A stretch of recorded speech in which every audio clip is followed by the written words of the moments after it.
සතර කෙලින්ම මෙතන ඉඳලාම ඉන්නේ ඉඳලා පහකට. ඉතර මූටු කරානේ 26 දැන් නැහැ. දැන් ඒක ඉතින් අලුත් ක්‍රම හොයාගෙන. මේ එක නෙමෙයි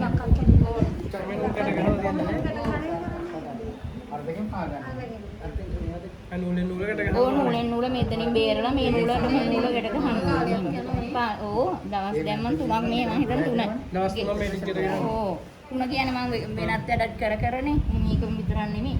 මේ වැඩක් කරලා 3ක් විතර මේ අදට 3යි මේ 4 වෙනි දවස් මන්දා 3ක් විතර ඕ. එහෙම ගැට ගහලා මෙතනින් ගැට 3ක් දාලා මෙන් කපන්න ඕන. ඊට පස්සේ ගැටේ 3ක් ගහන්න ඕනේ දිහලා එන්නේ නැහනේ 3 ගෙහුවාම පස්සේ ඒ නූල මෙතනට දැම්ම ආයෙ නූලක් ගත්තා. කල්පනාවෙන් ඊයසිල්ලෙන් මම අර ඒකටත් අත ගන්න ගියයි මේකත් කරන ගමන් ඊට පස්සේ මේ නූල් දෙක මෙතන දෙකක් තියෙනවා ඒකන එන විදිහට ගැට ගහන්න ඕන.